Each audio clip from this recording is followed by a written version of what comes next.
오늘 오후 예배에 함께 살펴볼 하나님의 말씀은 히브리서 9장 11절에서 14절 말씀입니다. 히브리서 9장 11절에서 14절 말씀 함께 보도록 하겠습니다. 제가 한 절, 그리고 성도님들께서 한 절 교독하도록 하겠습니다. 제가 먼저 11절 읽겠습니다. 그리스도께서는 장래 좋은 일에 대제사장으로 오사 손으로 짓지 아니한 것 곧 이 창조에 속하지 아니한 더 크고 온전한 자막으로 말미암아 염소와 송아지의 피로 하지 아니하고 오직 자기의 피로 영원한 속죄를 이루사 단번에 성소에 들어가셨느니라. 염소와 황소의 피와 및 암송아지의 죄를 부정한 자에게 뿌려 그 육체를 정결하게 하여 거룩하게 하거든 하물며 영원하신 성령으로 말미암아 흠없는 자기를 하나님께 드린 그리스도의 피가 어찌 너희 양심을 죽은 행실에서 깨끗하게 하고 살아계신 하나님을 섬기게 하지 못하겠느냐. 아멘. 오늘도 오예배 나오신 모든 성도님들 주님의 이름으로 축복합니다. 이 시간 예배 가운데 우리가 말씀을 사모하는 마음을 가지고 나아갈 때 하나님께서 각자에게 부어주시는 놀라운 은혜와 축복이 가득할 줄 믿습니다. 우리가 살아가게 되면은 사회에서 모두 직분을 가지고 살아갑니다. 이 직분이란 단어는 특정한 역할이나 임무, 그리고 특히 조직이나 단체 내에서 맡은 직책이나 책임을 의미합니다. 그래서 예를 들어 보게 되면 직급이라는 표현을 더 많이 사용하긴 하지만 회사에서는 사장, 이사, 부장, 과장 이러한 것들이 직분이 될 수가 있고요. 또 공직에서는 대통령, 국회의원, 장관, 공무원 등이 직분이 될 수가 있습니다. 그리고 교회에서도 성도님들 간에 서로 간에 부르는 호칭을 듣게 되면 교회에 어떤 직분이 있는지 우리가 잘 알 수 있습니다. 누구누구 집사님, 누구누구 권사님, 누구누구 장로님, 전도사님, 목사님, 이렇게 교회에도 수많은 직분들이 있는 것을 우리가 알 수 있습니다. 교회 안에서 어떤 분들은 집사님으로 직분을 받았고 또 어떤 분은 권사님으로 또 장로님으로 직분을 받아서 우리가 교회 안에서 하나가 되어서 각자가 맡을 그 직분 속에서 우리의 임무와 책임에 최선을 다하며 나아갈 때 교회가 아름답게 성장해 나가는 것입니다. 자, 그러면 교회의 머리는 누구시죠?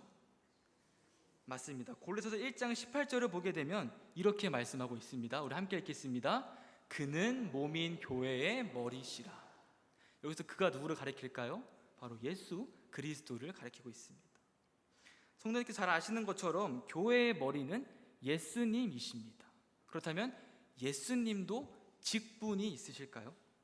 이 말이 조금 생소하게 들리실 수도 있습니다. 왜냐하면 우리가 예수님을 가리켜서 예수 장로님, 예수 목사님 이렇게 부르지는 않기 때문이죠. 그러나 우리가 잘 생각해 보면 아주 자연스럽게 예수님 뒤에 붙는 호칭이 있습니다. 무엇이죠?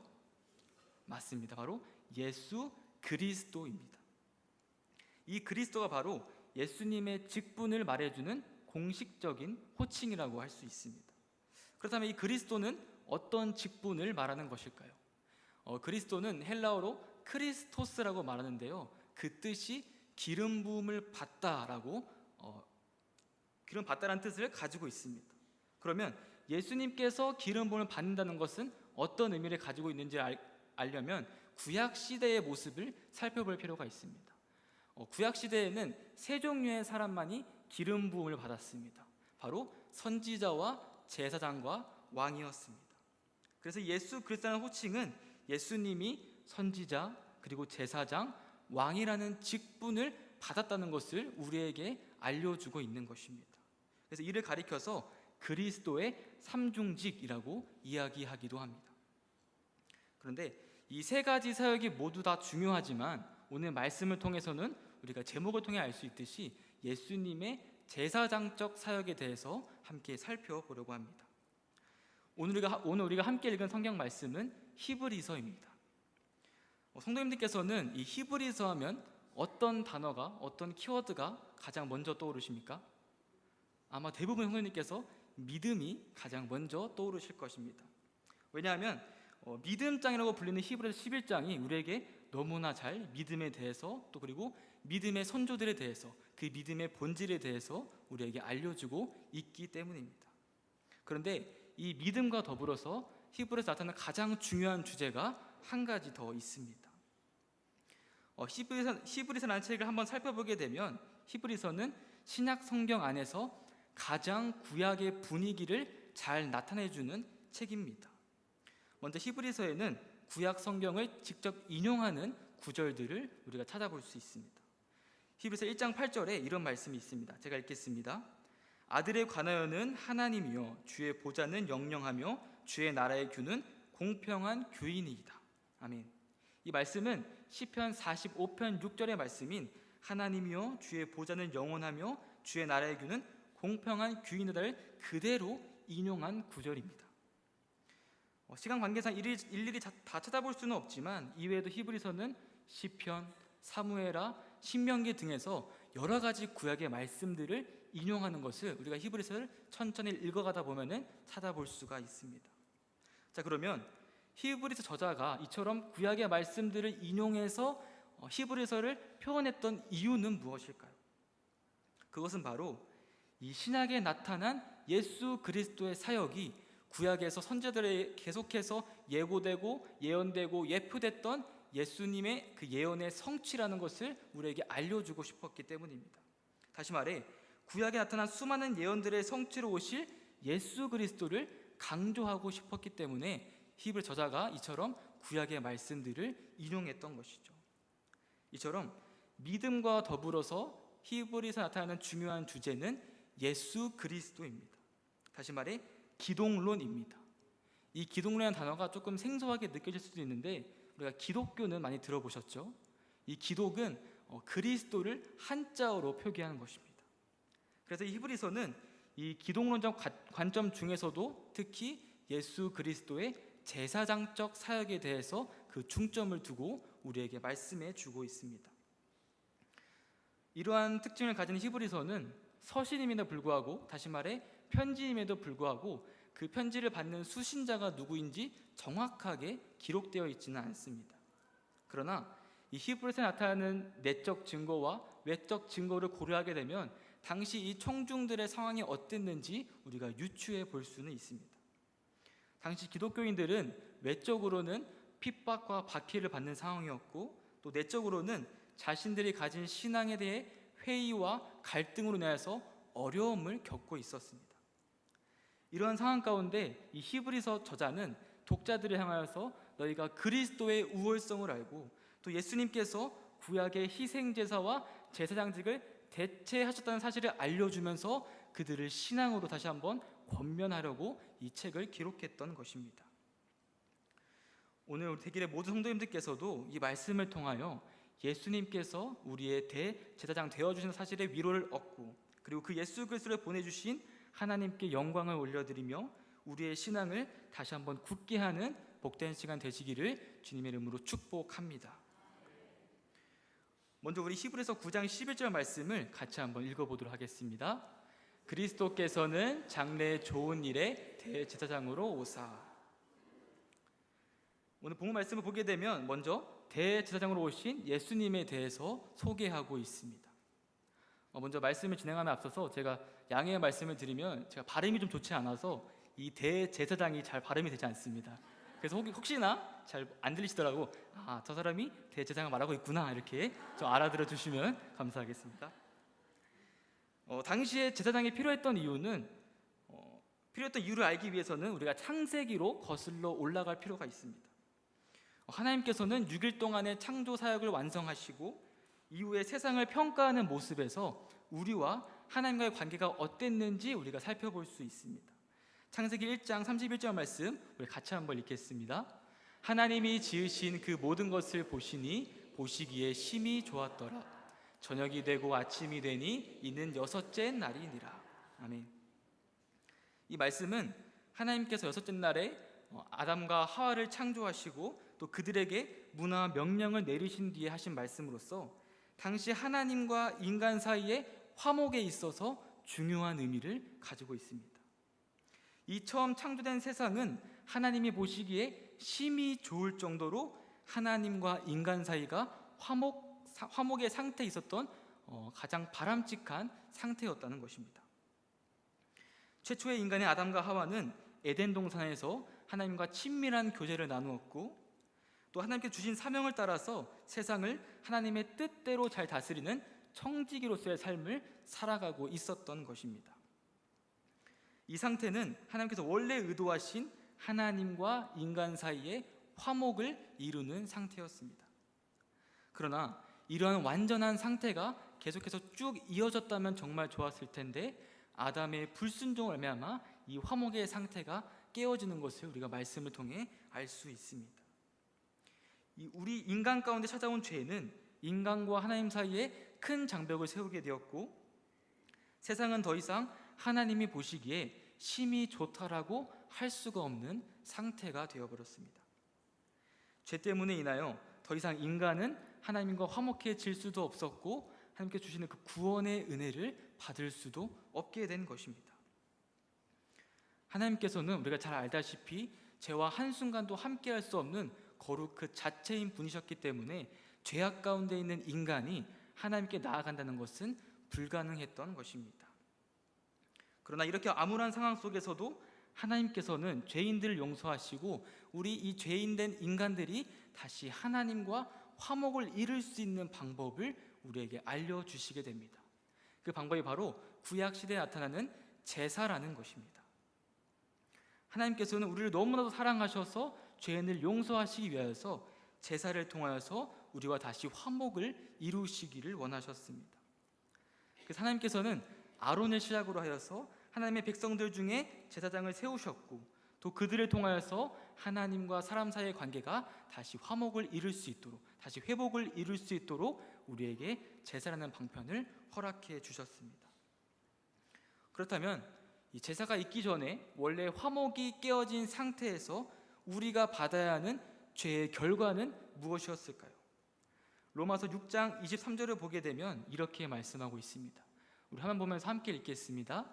죄의 삭은 사망이요 하나님의 은사는 그리스도 예수 우리 주 안에 있는 영생이니라. 죄의 결과는 죽음이라고 우리에게 분명히 말씀하고 있습니다. 그렇기에 죄가 있는 사람은 영원한 죽음을 기다릴 수밖에 없는 운명이었던 것이죠. 그러나 사랑이신 하나님께서는 우리가 하나님께 나아갈 수 있도록 다른 생명이 대신 이 죄의 삭을 치르는 제사라는 제도를 통해 우리 인간들의 생명을 구하고자 하셨습니다. 그리고 구약시대에는 그 방법이 바로 짐승이 대신 사람의 생명의 그 대가를 대신해서 죽임을 당하는 것이었습니다. 오늘 본문인 히브리서 9장 13절 말씀에도 그 방법에 대해서 말씀하고 있습니다. 제가 읽어드리겠습니다. 염소와 황소의 피와 및 암송아지의 죄를 부정한 자에게 뿌려 그 육체를 정결하게 하여 거룩하게 하거든. 이처럼 짐승이 사람을 대신하여 피를 흘림으로써 죄가 사라진 사람이 하나님께 다시 나아갈 수 있게 된 것이 바로 구약시대에 있던 제사의 역할이었습니다. 이렇듯 제사는 하나님과 사람 사이에 깨어졌던 그 화목을 다시 회복시키는 아주 중요한 것이었습니다. 그렇기에 이 제사를 주관하는 제사장 또한 아주 중요한 역할을 했다는 것을 우리가 알 수가 있는 것이죠. 근데 성도 여러분, 오늘날에도 우리가 이 제사를 드립니까? 오늘날에는 우리가 이 제사, 다시 말해 짐승을 죽여서 우리의 죄의 용서를 구하는 제사라는 제도를 드리지는 않습니다.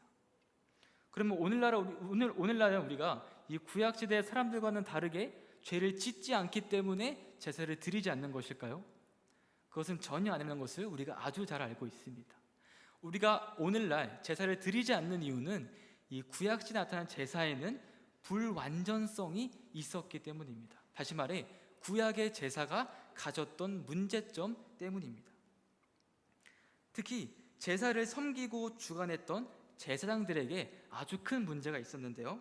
그것은 바로 제사를 주관하는 제사장들조차 죄를 가진 인간이었다는 것입니다. 로마서 3장 23절 말씀에서 이렇게 말씀하고 있습니다. 우리 함께 화면 보면서 읽도록 하겠습니다. 모든 사람이 죄를 범하였음에 하나님의 영광에 이르지 못하더니.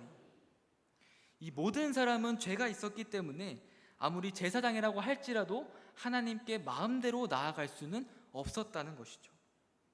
그래서 이 제사장들은 백성들을 위해서 제사를 드릴 때 먼저 자신의 죄를 하나님께 속죄하는 속죄제를 먼저 드려야만 했습니다.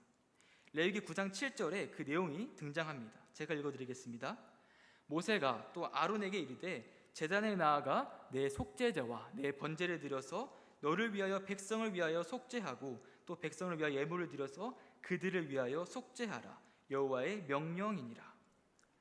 아론이 제사장 직분을 처음 맡게 되었을 때 모세가 아론에게 먼저 자신의 속죄제를 드린 이후에 너가 백성들을 위한 제사를 드리러 나아가라, 이렇게 말씀하고 있는 것입니다.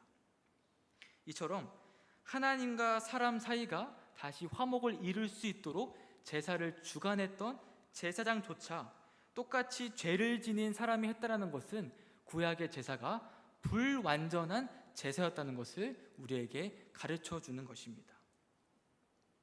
스스로 자신의 죄조차 감당하지 못하는 사람이 다른 사람의 죄를 위하여서 희생 제사를 드린다는 것은 분명히 한계가 있는 것이었고 부자연스러운 것이었던 것이죠.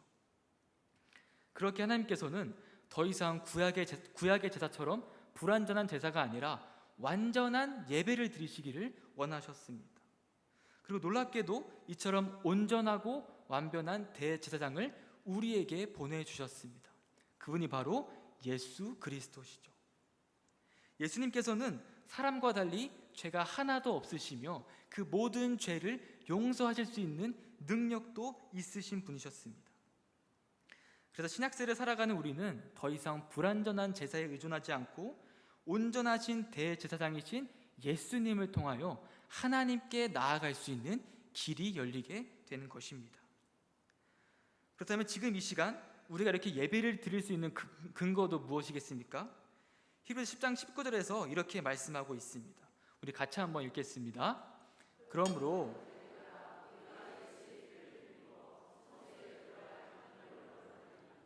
아멘. 우리는 예수님의 제사장 사역으로 말미암아 다시 한번 하나님께 예배하러 담대하게 나아갈 수 있는 길의 열림을 받게 되는 것입니다. 사랑하는 성도 여러분, 우리는 원래 하나님께 나아갈 수조차 없는 죄인이었습니다. 그러나 대제사장이신 예수님께서 오심을 통하여서 하나님께 나아갈 수 있는 그 복음을 받게 되었습니다. 이 사실을 굳게 믿으시기를 주님의 이름으로 축복합니다. 그렇다면 이 사실을 믿는다면 예배를 드리는 우리의 자세는 어떠해야 할까요? 현재 우리가 예배를 드리는 시간은 3시 30분 정도입니다. 그런데 우리가 우리 삶의 많은 경험을 돌아봤을 때 하루 중에 가장 졸린 시간이 언제입니까? 네, 점심 식사를 한 이후 한 2시부터 3시 정도가 가장 졸린 시간입니다. 이는 과학적으로 증명이 된 것이 점심 식사 후에는 소화 과정이 진행되는데 이때 우리 몸이 수많은 에너지를 사용한다고 합니다. 그래서 졸음이 쉽게 찾아올 수밖에 없다고 합니다. 그런데 이 아무리 졸린 시간대라고 할지라도 우리가 좋아하는 것을 할 때나 좋아하는 사람을 보러 갈 때 우리의 상태는 어떻습니까? 이 자리에 계신 많은 성도님들께서는 아마 결혼을 한 가정을 이루신 걸로 알고 있습니다. 우리가 한번 옛 시절로 돌아가 봅시다. 다른 사람을 떠올리지 마시고 지금의 남편과 지금의 아내를 한번 떠올려 보도록 하겠습니다. 당시 우리가 얼마나 풋풋하게 사랑을 했습니까? 그래서 지금처럼 아무리 힘들고 지친 시간이라 할지라도 그 사람 얼굴을 보러 가고 그 사람과 함께하는 시간을 가지러 가는 그 발걸음이 얼마나 가벼웠고 우리의 마음이 얼마나 벅찼고 기뻤습니까? 혹여나 너무 오래되어서 기억이 가물가물하시다면 우리가 한번 좋아하는 연예인을 한번 생각해 봅시다. 일전에 설교를 통하여서 담임 목사님께서 오늘날의 부모 세대가 좋아하는 선물 중에 하나가 무엇이라고 했죠? 임영웅 콘서트 티켓이라고 했습니다. 우리가 이 임영웅 가수를 보러 간다고 한번 생각해 봅시다. 우리가 정말 좋아하는 사람을 보러 간다면, 연예인을 보러 간다면 우리가 아무리 피곤한 시간대일지라도 설레는 마음으로 졸음은커녕 심장이 쿵쾅쿵쾅 뛰는 것을 경험할 수가 있을 것입니다. 자, 그렇다면 예배는 누구를 만나러 나온 자리입니까? 예배는 하나님을 만나는 자리입니다. 하나님께 나아오는 자리입니다. 그렇다면 오늘 이 시간 하나님을 만나러 나오는 이 자리에 나오신 성도님들의 마음은 어떠셨습니까? 하나님을 만날 생각에 날아갈 것처럼 발걸음이 가벼우셨습니까? 아니면 심장이 쿵쾅쿵쾅 떨리는 설레는 마음으로 이 예배의 자리에 찾아오셨습니까? 또한 이처럼 귀하고 복된 만남을 가질 수 있도록 우리를 위하여 대제사장을 보내주신 하나님께 감사하는 마음을 가지고 나아오셨습니까? 시편 100편 4절을 보게 되면 이렇게 말씀하고 있습니다. 우리 함께 읽겠습니다. 감사함으로 그의 문에 들어가며 찬송함으로 그의 궁정에 들어가서 그에게 감사하며 그의 이름을 송축할지어다. 아멘. 사랑하는 대길의 모든 성도 여러분, 예배를 드린 우리의 마음과 자세를 점검할 수 있기를 바랍니다. 우리가 하나님과 화목을 맺을 수 있도록 제사장으로 오신 예수님을 기억하며 매 시간마다 드리는 우리의 예배가 하나님을 만난다는 그 생각에 주체할 수 없는 기쁨과 송축과 찬양으로 가득할 수 있기를 주님 이름으로 축복합니다. 계속해서 말씀을 살펴보게 되면 구약시대의 제사장들은 제사를 드릴 때에 제물이라는 것을 사용했습니다. 오늘 본문에서도 언급하는 것처럼 이 죄를 지은 사람이 하나님께 용서받을 수 있도록 소와 양과 염소와 같은 제물들을 드려야만 했습니다. 그런데 문제는 사람들이 죄를 지을 때마다 반복적으로 제사를 드리고 반복적으로 짐승을 드려야 한다는 것이었습니다. 그래서 제사를 드린 성전 주변은 늘 피 비린내가 진동할 수밖에 없었고, 제사를 너무 자주 드리다 보니 사람들이 그 제사에 익숙해져서 그냥 습관적으로 제사를 드리기도 하였습니다. 사람들 또한 진정으로 자신의 죄를 반성하는 마음을 가지고 제사로 나아가지 않았다라는 것입니다. 그러나 하나님께서는 이러한 반복적이고 습관적인 제사를 원하지 않으셨습니다. 그래서 사무엘상 15장 22절을 보게 되면 이렇게 말씀하고 계십니다. 제가 읽어드리겠습니다. 사무엘이 이르되 여호와께서 번제와 다른 제사를 그의 목소리를 청종하는 것을 좋아하심같이 좋아하시겠나이까.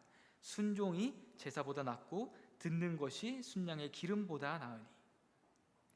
하나님께서는 습관적으로 드리는 제사보다 죄를 짓지 않기 위해 최선을 다하고 하나님의 말씀에 순종하려고 하나님의 말씀에 귀를 기울이는 태도를 더 중요하게 보신다고 우리에게 말씀하고 계신 것입니다.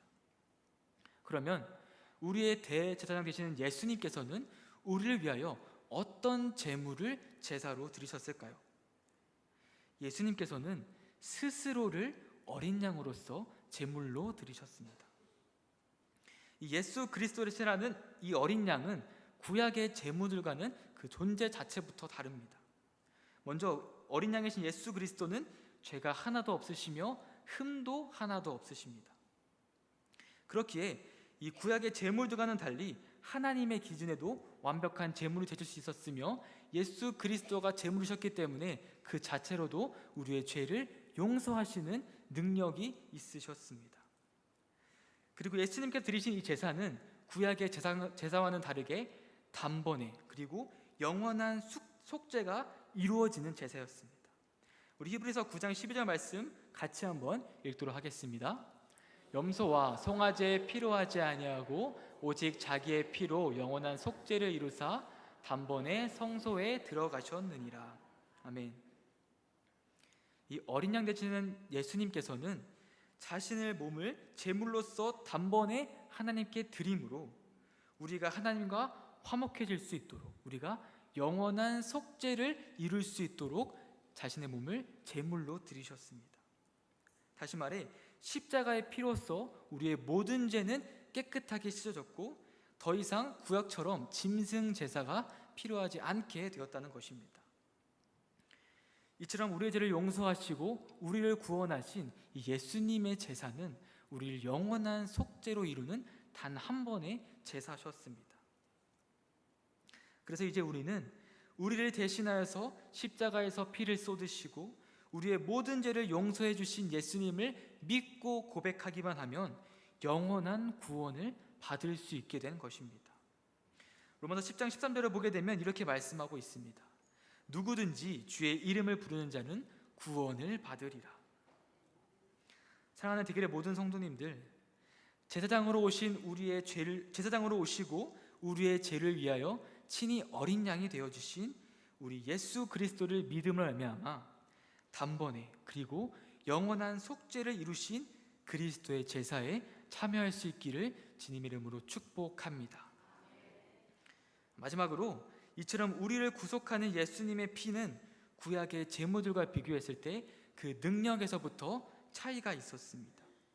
히브리서 9장 13절과 14절 말씀 우리 함께 읽도록 하겠습니다. 염소와 황소의 피와 및 암송아지의 죄를 부정한 자에게 뿌려 그 육체를 정결하게 하여 거룩하게 하거든 하물며 영원하신 성령으로 말미암아 흠없는 자기를 하나님께 드린 그리스도의 피가 어찌 너희 양심을 죽은 행실에서 깨끗하게 하고 살아계신 하나님을 섬기게 하지 못하겠느냐. 아멘. 이 말씀을 보게 되면 염소와 황소의 피와 또 암송아지의 죄를 뿌리는 것이 기록되어 있습니다. 이는 구약시대에 드렸던 속죄제와 또 시체를 만진 부정한 이스라엘 백성들에게 행했던 의식을 가리키는 것입니다.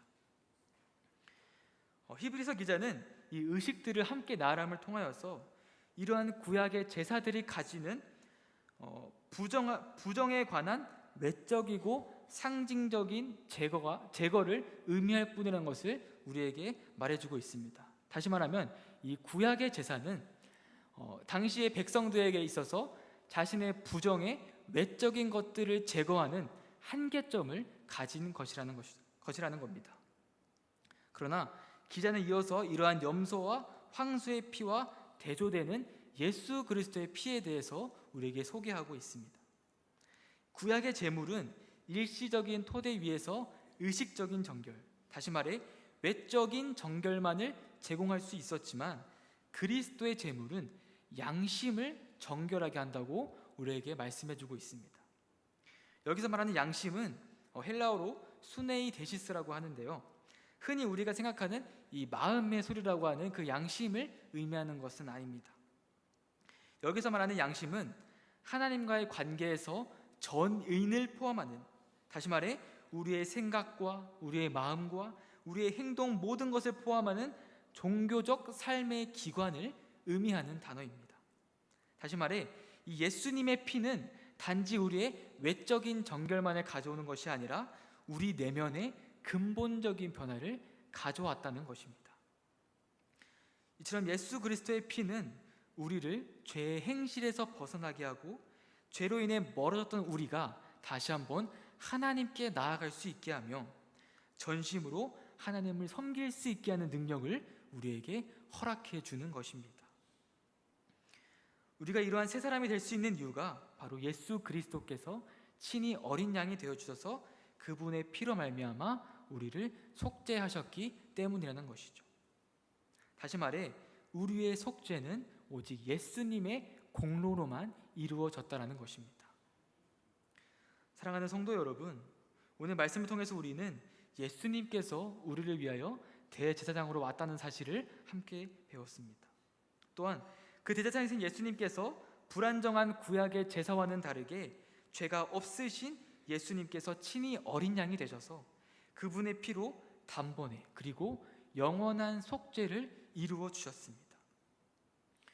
그러면 이처럼 예수님을 통해 우리의 죄가 용서받아 하나님과 화목을 이루게 됐다면, 다시 말해 우리가 이제는 하나님의 자녀로서 하나님을 아버지라고 부르게 되었다면 우리의 삶의 모습도 변해야만 합니다. 죄를 용서받는 것에서 끝나는 것이 아니라 용서받아 새롭게 된 그 하나님의 자녀로서의 모습이 우리의 삶 가운데 나타나야 한다는 것입니다. 여기서 중요한 점은 히브리서 9장 14절에서 말하는 것처럼 우리가 예수 그리스도의 그 속죄, 예수 그리스도의 피로 말미암아 깨끗함을 얻어 살아계신 하나님을 섬길 수가 있게 되었다는 것입니다.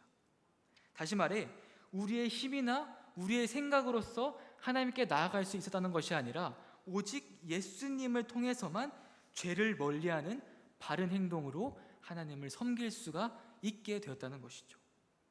그렇기에 우리가 하나님과 화목해진 하나님과 화목을 이루는 그 관계가 다시 죄로 깨어지지 않기 위해서는 우리는 너무나도 연약한 존재이기에 항상 예수 그리스도의 도우심이 필요하다는 것입니다.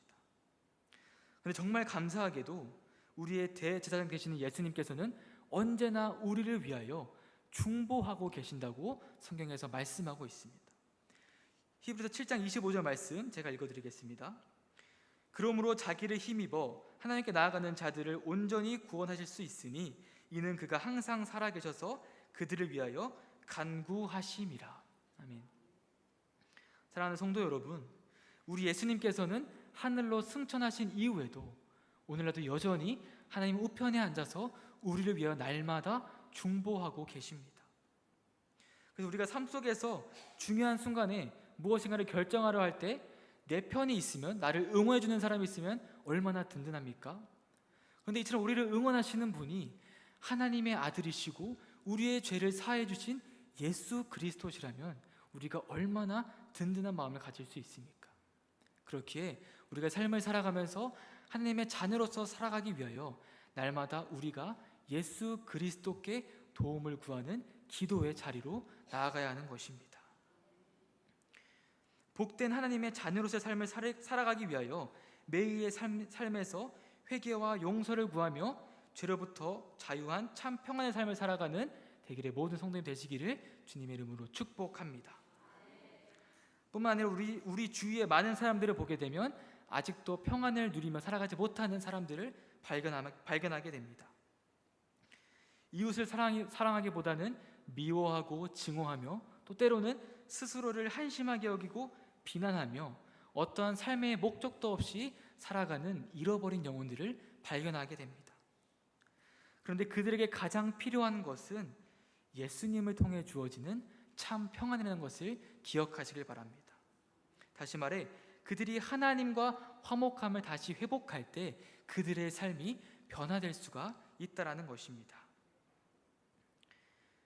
하나님께서는 우리가 하나님과 화목하기 위하여 하나님의 제단 앞으로 우리를 초대해 주셨습니다. 그러면 그 초대함을 받은 우리가 이제는 아직 하나님을 알지 못하는 잃어버린 영혼들에게 이 예배의 자리를 향한 하나님의 초대장을 건네주는 복음의 통로로서의 역할을 감당해야만 합니다. 우리 대길의 모든 성도님들께서는 우리를 중보로 도우시고 날마다 우리에게 새 힘을 허락하시는 예수 그리스도를 매일매일 성도님들의 입술을 통하여, 행동을 통하여, 삶을 통하여 증거하실 수 있기를 예수님의 이름으로 간절히 축복합니다. 기도하겠습니다. 사랑이신 하나님 아버지, 감사합니다. 죄로 인해 죽을 수밖에 없었던 우리에게 대제사장으로 예수 그리스도를 보내주심에 감사드립니다.